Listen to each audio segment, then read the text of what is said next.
आज हम माधवराव सप्रे जी की कहानी एक टोकरी भर मिट्टी की समीक्षा करेंगे और कहानी के पात्रों तथा सारांश को भी देखेंगे।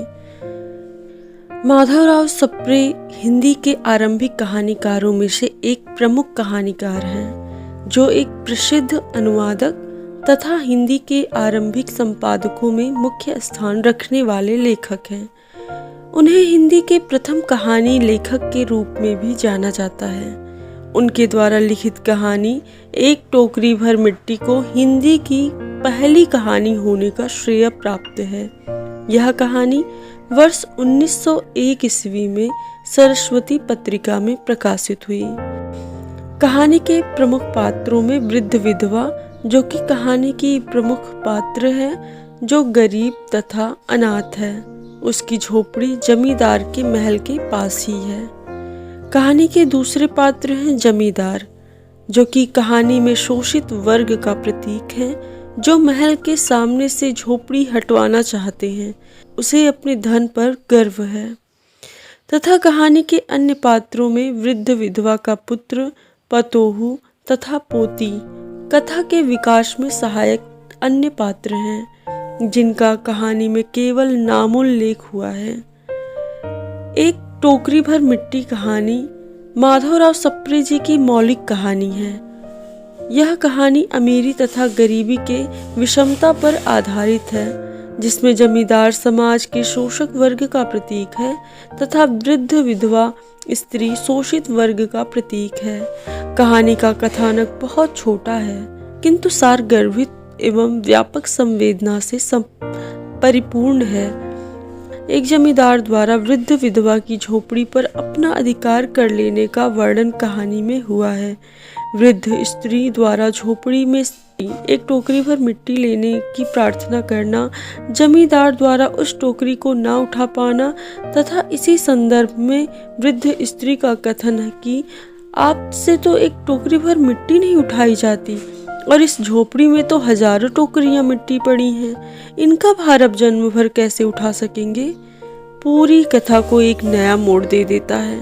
वृद्ध के मर्म वचन को सुनकर जमींदार की आंखें खुली की खुली रह जाती हैं तथा उसे अपने किए पर पछतावा होता है। अंत में जमींदार वृद्धा से क्षमा मांगते हुए उसकी झोपड़ी उसे वापस कर देता है। इस प्रकार यह संक्षिप्त कथा बहुत प्रभावी बन गई है। एक छोटी सी कथन से जमींदार का हृदय परिवर्तित हो जाता है। कहानी में सभी घटनाएं सहज एवं स्वाभाविक रूप से घटित होती हैं। इस कहानी में केवल दो ही मुख्य पात्र हैं, वृद्ध विधवा तथा जमींदार। संपूर्ण घटनाक्रम इन्हीं के आसपास घूमता है। वृद्ध विधवा निसहाय तथा सहानुभूति की पात्र है, लेकिन उसका चरित्र दृढ़ है। जमींदार का चरित्र गतिशील है। वह आरंभ में क्रूर रहता है तथा अंत तक आते आते उसका हृदय परिवर्तित हो जाता है तथा वह एक सज्जन व्यक्ति बन जाता है। आलोच्य कहानी का परिवेश उस समय की सामंतवादी व्यवस्था का स्वरूप प्रस्तुत करता है।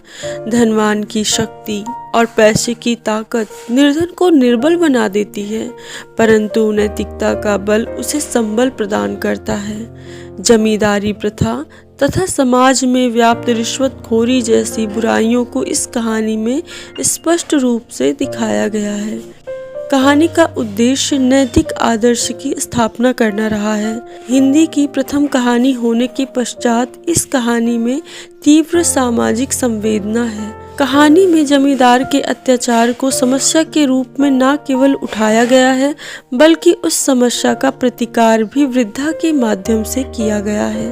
एक टोकरी भर मिट्टी कहानी में मूल कथा एक टोकरी भर मिट्टी विषय पर ही टिकी है, अतः कहानी का शीर्षक सार्थक है। इस प्रकार हिंदी की पहली कहानी ही अन्याय के विरुद्ध खड़ी हो चुकी है। यह हिंदी की महत्वपूर्ण उपलब्धि है। आशा करते हैं आपको माधवराव सप्रे जी की कहानी एक टोकरी भर मिट्टी की यह समीक्षा समझ में आई होगी। धन्यवाद।